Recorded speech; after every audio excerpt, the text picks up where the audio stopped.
Okay. Hi, Shannon. Hey, how are you? I'm good. Thank you so much for doing this for our team.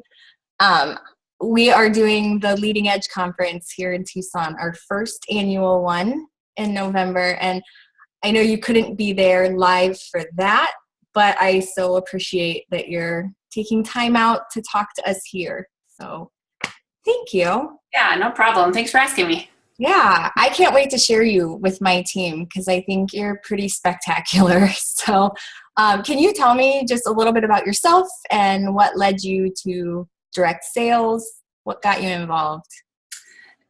Okay, yeah, so I have been with a company called Norwex for about the past 6.5 years. And if you had asked me 7 years ago, I would have never considered joining direct sales at all. But I was always the first person to RSVP for a party. So it didn't matter what company it was. If I was free that night, it was social. If there was wine and snacks, I was like, count me in, I'm going to be there. And then every product line, I always got sucked in, and I love supporting other direct sales consultants. So I went to my first party about 7 years ago next month, and my friend said, I'm going to have wine and cake, and I had never heard of the company before, so I thought, why not? I'll go.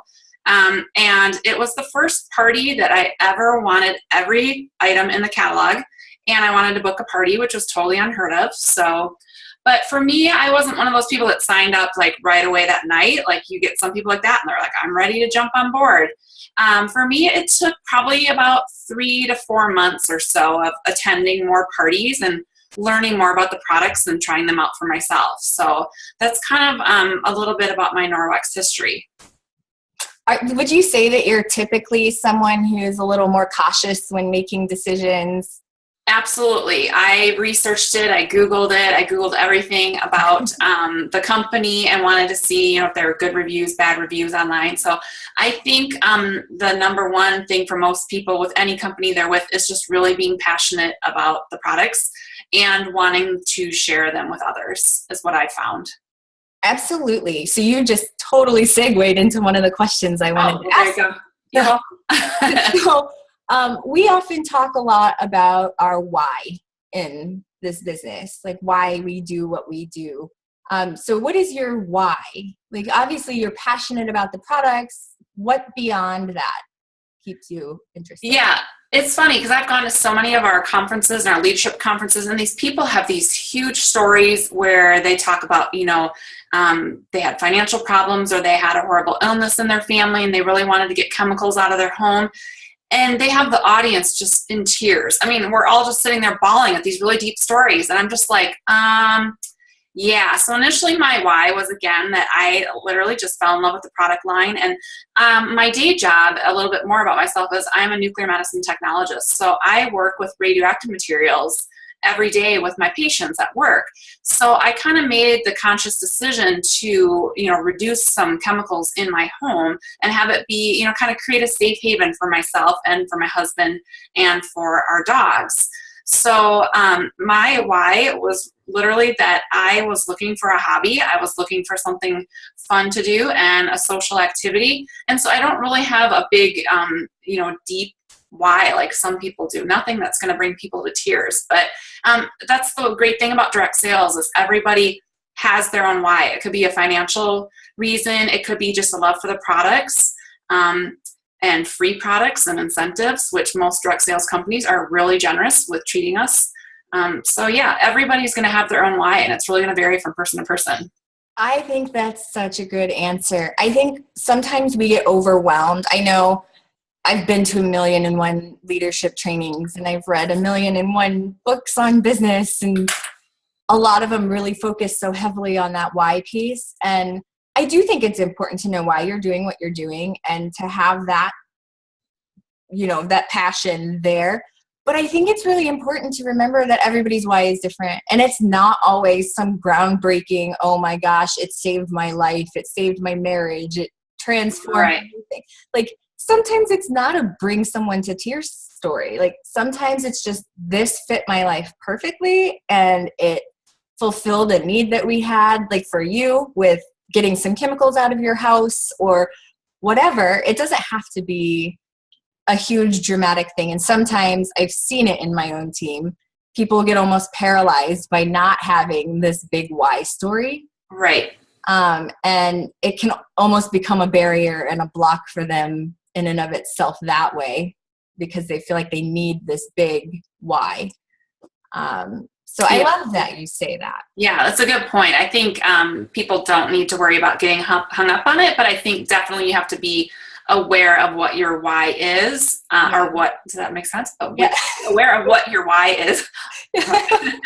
Be aware of it, and just really to be passionate about the product line that you're selling. And a lot of people on my team, and probably the same goes for you guys as well too, with having such a wide variety of products, they go, well, how do I learn about all of them? And I'm like, it really comes down to trying them out with yourself and trying them out in your own home. And speaking with your customer honestly. Like, that's what people appreciate about me. And I've had people come up to me at parties, and I say, look, I'm not here to steal your money. I'm not here to make money off of you. I just love these products. I want to share them with you. And, they'll say, oh, what about such and such product? And I say, you know what, if you have $40 to spend, there's so many other products. I have it. It's not my favorite. There's so many other products in the catalog. So, and I've had people come up to me afterwards and they say, you know what, I really appreciate your honesty. So I think that's kind of a good thing for your consultants to think about as well. I love that. I was going to ask what you think has contributed to a lot of your success with sales. And I think you just kind of hit on it there. I think it gives you a lot of credibility with customers, able to say, like, no, that's actually not my favorite product. And if you have $40 to spend, here's some really awesome ones. Exactly. And it's such a relationship-based business as well, too. I mean, I want customers, to come back to me for future purchases, future bookings. A lot of my bookings come as referrals as well. I've sometimes show up at the person's house, never even met them. That's the first time I meet them at the door because it came as a referral from someone else. And so, you really have to concentrate on following up with your customers, taking care of them, sending thank you notes, and just, providing really good customer service, because they can, easily look online and, go find another consultant. So you really want to stay true to yourself and provide good customer service for your customers. Totally. I think that's definitely something that I've noticed. I mean, I'm someone who has gone to one of your parties, a couple. I've got to an online one and an in-person one. And I think the customer service piece is key. And I think you have a clear passion for your product that is totally clear the moment anyone talks to you. Like, that's very, very clear. But I also feel like, you're very honest, and you don't feel like you have to bring the whole kitchen sink to a party. Like, right. I feel like one of the things you do well, at least in a party setting, is that you've isolated the products that you think will fit the customer's needs the best, and you spend time talking about those, and you show a wide range of products, and you have everything there for people to be able to see and touch and feel. But and I know with us, we have a huge product line too. Right. So I've been on your website. And the tendency is to want to show them everything because it's all awesome, but that can be so overwhelming to a customer. And so I think, being able to say, like, here is everything if you want to look at it all, but I'm going to show you a few things that could really make a difference in your life, and I'll be here if you have any questions. And then continuing the relationship and the follow-up and all of that. I think it's so good. Yeah, you mentioned about bringing everything, but the kitchen sink, and it's funny because I used to do that early on, and I put it all out on the table, and someone taught me one time, they said, the confused mind says no. And so imagine if we have 100 plus items in our catalog, and I have all 100 of them strewn out on the table, and this is someone's first Norwex party or first Posh party, they're just going to go, I am so confused. I don't even know where to start. So I think what I have really adopted, especially in the last couple years, is really sticking with demoing the products, which probably works for you guys as well, but also sticking with either the company's top 10 or even my top 10, because you're gonna sell what you love. And so if from your product line, if it's some sort of facial mask or scrub that you find yourself using every single night or weekly and having fantastic results with it, those are the things that you're gonna wanna sell. So for me, where I mentioned about demoing as well too, is I've had people say, you know, I like it that you're not pushy, you're not salesy. And for me, I've learned that demoing sells the products, you know, so the products sell themselves. So for you guys as well, too, if it's an online party, maybe if you can get the samples in someone's hand, or if it's an in-home party and you can let them try the products at the party.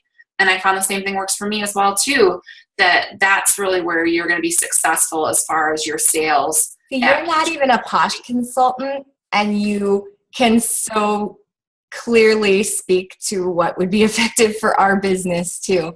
I think that's something super cool about direct sales in general, but also just about people you can tell who have been around it longer and kind of through the process of figuring out what works and doesn't. And there's so many similarities too. And several times a year, I'll get together with a lady I know here in town that sells jewelry, someone else that sells, Scentsy. And I let my people on my team know as well too. It's like, it's so important to be, networking, because not necessarily is like, oh, that she's going to be my next customer, but there are so many similarities with direct sales. And so maybe it's a fun little party game or a booking game or something that worked for her. But, I tell new people on my team, I'm like, hey, go have coffee once a month with someone else who sells Pampered Chef or Tupperware or whatever. And you'd be amazed what you can all learn from each other.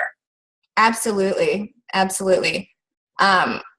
So if there was something you could tell someone, because you've learned kind of as you've gone along, you've been doing this for a little while now. So what would you say to someone who's just getting started or new to this business? What do you wish you had learned early on? I think a lot of people ask me at parties, they're like, how many hours a week do you work or whatever? And I think, you just need to be honest with people. And I honestly probably do something for my business, at least a little tiny bit every single day. So, if you're committed and you actually want to be successful versus the other people that I call my hobby consultants, which I'm not disregarding them in any means, but if you want to be, part-time or full-time or a big-time consultant, I think it really is important to, you're going to have certain blocks of time set aside, but even if it's just 10, 20 minutes in the evening, or if you have kids, after your kids go to bed, and it's just some customer follow-up with texts or emails or whatever, I think it is really important just as far as consistency, and maybe you only want to do one party a month, then do at least one party a month. Don't, ideally don't take off for 2 or 3 months, because it's really hard to get rolling again. So I find it easier just to kind of keep your toes wet, and as far as, just doing a little bit of something that supports your business every single day. So, I want to say there's some sort of magic secret. And these things that I'm offering are just little tidbits that I've kind of learned over the years and work for me. I'm a very organized person. I know people are able to be successful and not be organized. Their office might be complete chaos or whatever. But for me, I'm very organized. I kind of joke that that's my middle name. Everything is about, schedule for me, and my life is scheduled out for like the next 6 weeks, like to the minute and stuff. So, and that doesn't have to be the answer, but that's what works for me. So if it works, to set aside a certain time block, and, just kind of, like I said, again, after maybe the kids go to bed, or maybe first thing before they wake up in the morning, just even 10 or 20 minutes a day, even if you're not doing parties every single day, I think that's really important. I think that's so key. I think consistency is always so important, even when it's 5 or 10 minutes every single day, because it keeps the momentum going. So that even when you do have a week, 2 weeks, a month, even between parties or events or however you run your business, because Posh is a little different. We can do it however we want. We're not really a party plan based company, but parties are definitely very helpful and are a big foundational piece of most of our businesses. But even when you're going, a period of time in between those events, to be doing something every day to stay consistently involved in your business and growing your business and developing yourself as a business person or leader, I think it's so important to stay consistent like that. So tell me, what does a week look like to you? What does it look like, a week in the life of Shannon? So I mentioned earlier about nuclear medicine. So I do work 3 days a week at the hospital. So basically I'm part-time there, and I like to say that I do Norwex part-time as well. And it's also a common question. I do like to play, it's called the Ask Me About My Job game. I like to play it at parties. Very simple. In a nutshell, set a 2-minute timer, tell the guests, hey, you have 2 minutes to ask me anything about being a Norwex consultant. You can't ask me about what's my favorite product, how does the laundry soap work. You know, it needs to be how much money did I make last year? How much does it cost to get started? So I found that as a really good, recruiting tool. But they ask me a lot, how many parties do you do a week? And it's hard because some weeks I'll have none and some I'll have 4. So in general, I like to say that I book about 10 to 12 a month. So it's a good time then for me to mention, you may have heard it before, they talk about the rule of 10-8-2. And so they say book 10, hold 8 parties, because there's going to be cancellations due to illness, emergencies, lack of RSVPs, whatever. And then the 2 stands for try to recruit 2 people consistently each month. So I would say I more follow the 12-10-1 rule. I would love to consistently recruit 2. In some months it's 3, and some months it's 0. So it averages out. But I am a very goal-oriented person. So again, like I said, average week, I can't really pinpoint and say how many parties, but let's say 10 to 12 a month. But I do them weekends, weeknights, Mondays and Fridays I'm off. I offer daytime ones for ladies that are retired as well. But I try to do monthly meetings for my team, either online or in person, because I just think it's really good to stay connected with your downline as well. I think that's a really, really great point. And honestly, I think it's a key to success in direct sales, and it's probably the piece that's missed the most when people are trying to grow a business in any of these kinds of industries, is that constant communication and connection with your downline, because you really are a leader of a team. And some people need more than others. Some are in contact with you every day. Mm-hmm. Others, you may not hear from them for weeks or months, and it's your job to kind of check in and just say, hey, if you need anything, I'm around, Yeah, and meanwhile, it's funny because they can be one of your top salespeople each month, and they're just kind of just don't need you on their own. Yeah, exactly. Absolutely. Yeah. Okay, so you have a ton of strengths. I want to talk a little bit about your numbers, because I think that it might be a little bit inspiring for some of our people to know that it's possible to do really, really well in personal sales volume every month, even if you don't have a huge team, because recruiting, as we know, is one of the tougher parts of this. Mm-hmm. It's not typically easy for most people to get lots and lots of recruits every month. And so it can be kind of discouraging to have to rely on downline or other team members to help with sales volume. So tell me a little bit about your personal sales. What do you average? What's your goal in that area, and how do you do it? Yeah, okay. I like that you mentioned the word goal, because when you said earlier about what's something that you wish you had started from the beginning, I always would go to these conferences and they would talk about, writing down your goals. Like, don't just set it mentally, like write it down. And you don't need to have 50 Post-it notes on the wall. It could just be one. And I was like, oh yeah, I'll just set it in my head. And I didn't really think anything of it but it's amazing what writing down your goals actually and how it works. And this probably won't work. You probably won't even be able to see it, but this was for our next trip here. So I'll put it it's like a little thermometer, and someone else made it. But maybe this one, let me pull this. Then you can see me reaching towards the wall because they're right next to my desk. So the last incentive trip was Riviera Maya, and you can see my thermometer is all the way full. So you went.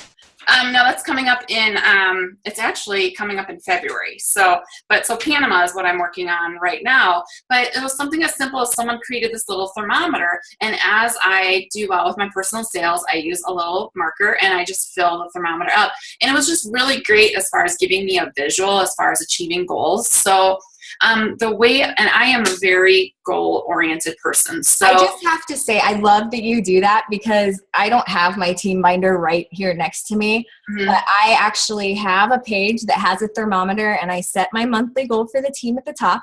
And then I fill in the thermometer throughout the month as I'm checking our sales volumes and stuff. And I actually give that binder to different leaders in my team so that they can be tracking their volume goals too. Sure. It almost looks exactly like that with the thermometer. Yeah, exactly. Well, I knew I had the Mexico one, and I'm like, that was super helpful as far as keeping me on track. So on our big Norwex consultant page, I was like, had anyone created a Panama one like that? And so someone emailed it to me, and I was like, all right, here we go. So, and I joke with a lot of people. I don't know if you guys are familiar with the show How I Met Your Mother, but the guy Barney, and people would give him a challenge, and he would say, challenge accepted. And like, that's totally me. So, I mean, if someone says, so for this particular month, the goal was sell $4,000 in retail and recruit at least 2 people. And there's a big meeting next month in Phoenix. And then we get to go to a special dinner beforehand with basically the lady who started the company, and they all have big title, the CEO and the global executive chief officer and the blah, blah, blah. And I've met them all before, but for me, I was just like, challenge accepted. I was like, bring it on. So yeah, by like October 17th, I had already done that, and they're all emailing me back being like, oh my gosh, like the month is barely half over. I was like, well, you gave me a challenge. Writing down your goals, that's huge. And like I said, I'm really motivated by free stuff as well too. So it goes way back to when I started. We have a minimum that if we sell $1,500 retail in a month, they just automatically drop this package of free products in the mail. About $80 to $100 value. You can give it away, you can sell it, you can use it for yourself. So for me, when I started almost 7 years ago, my goal was I am going to sell at least $1,500 retail, and we make 35%, just, kind of to do the math there. Sell $1,500 a month, minimum every single month, like hands down. And in the last 6.5 years, there were only 2 months that I didn't achieve that. And that was the month before I moved from South Dakota to Arizona and the month that I did move. And it was because that's the glory of direct sales, is I was able to put my business on the back burner temporarily, because I felt like I was kind of wrapping up my business in South Dakota and kind of getting ready to launch a new one here. Yep. So, there were some stumbling blocks there, but how cool that you have this successful business no matter where you are. You can up and move to a totally different place and have a business. Oh yeah, it's totally, doable. I'm not going to say that there weren't, some struggles, at least initially, especially when you move to a city or a state where you don't know a single soul, so that made it a little bit challenging, but I was able to start over, and I'm actually more successful here than I was when I lived in South Dakota. But yeah, so I'm really motivated by free stuff, by goals, by challenges, awards. Recognition is huge. So for anyone in your downline, if they have their own downline, it is as silly as like seeing your name in print in an email newsletter, and to find out that you were in the top 10 in sales that month, or the top 10 recruiter, or even little things too. I learned from my regional sales manager. Like today I posted on my Facebook team page, hey, today's MVP is this girl Annie, because Annie was dormant last month, and now this month Annie already put in a $400 order. So I was like, yay for Annie, because Annie's one of my hobby consultants, but I was pretty proud that she had reactivated out of her dormant status. So for me, I know that's always been a big motivator, or even if it's just standing up at a team meeting, have people stand up if they've sold X number of dollars, and then people continue to sit down, and at the end there's one person standing, and it's always been kind of a big deal. So recognition is so key. I think across all personality types, we want someone to notice that we've done a good job, or that we've done something spectacular. And spectacular can be anything depending on the person. Spectacular for one person could be $4,000 in sales and 2 recruits. And for another person, it's $400 because they were dormant last month. Exactly. Yeah. The highlight, like the hallmark of a good leader is being able to recognize that, and to not only shout out the people who are hitting crazy sales volumes or whatever, but also to recognize when someone pushed themselves out of their comfort zone. Or Yeah. And I'm learning that, I'm learning that here over time, so I'm learning not always just to shout it out to the people who had top sales, but to recognize maybe someone put in their first order ever. Like, hey, they're this week's MVP or whatever. So, but yeah, so my average month, I would say, is anywhere between 4,000 and 8,000 in sales. My top month ever, I broke in personal volume, ladies. Personal volume. Just myself. Just parties. I do primarily home parties, but I do some Facebook as well. And just from, reorders, someone needs a couple more bags of laundry soap, and so they can go on my website or contact me. My highest month ever was $10,000.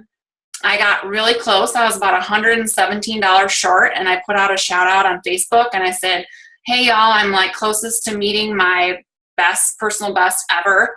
All I need is $117 worth of order, and people came through, and I beat it by like $700, so it was crazy. Again, it's back to that whole relationship-based business, and these people, they wanted to be there to support me. They want to help you. They're invested in your success too when they're in a relationship with you. Yeah, exactly. Yeah. So it could be something as simple. You're going for a cruise or you're going for your next trip, and you say, hey, I'm just going to resort to begging, and can anyone help me? I need 2,000 more in sales this month. And it's amazing what some of your customers will do for you as far as supporting you. Absolutely. Especially if you're providing good customer service all along. I mean, we don't want to be, I joke because there are some companies that I've seen them send out messages like that, and I get them like every month from people. And I'm like, okay, we don't want to be like asking them to help us every month. Right. But if we're providing good quality service every month or every couple months, if we're like, hey, man, I am so close to this really amazing goal. Right. You need, to refill your face wash, or if you're looking for stocking stuffers, let me know. I'd be happy to help you find something, and it would help me get closer to my goal. I think when you have a relationship established, people want to help you. People are generally wanting to help us. So exactly. Yeah. So when people ask me, and they ask me about my job game, and they're like, how much money do you make doing this? Because I say, hey, anything, it's fair game. Just how much, do you want to know how much it costs to get started? Any of that.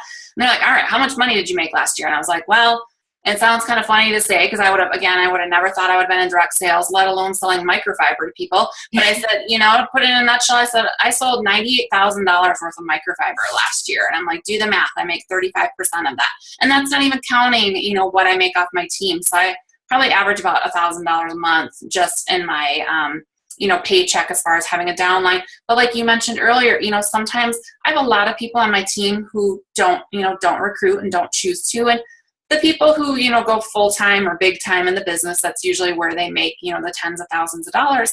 Mm-hmm. But I mean, like I said, I made over, $35,000 just on my own, just going out, having wine and brownies. I mean, it's so much more fun than my day job. Like my patients, they don't want to be there. They don't feel well. These ladies, they come for a fun time. So it's, whether it's on Facebook or in person, it's just about making the party fun, fast, and easy for your guests. I joke, right? Like my job now, full-time, this is now my full-time gig, is to have spa parties and do facials and pedicures and drink wine. I know, right? And I get paid and sent on vacation. Yeah, I know. I'm fine with that. That's pretty awesome. Exactly.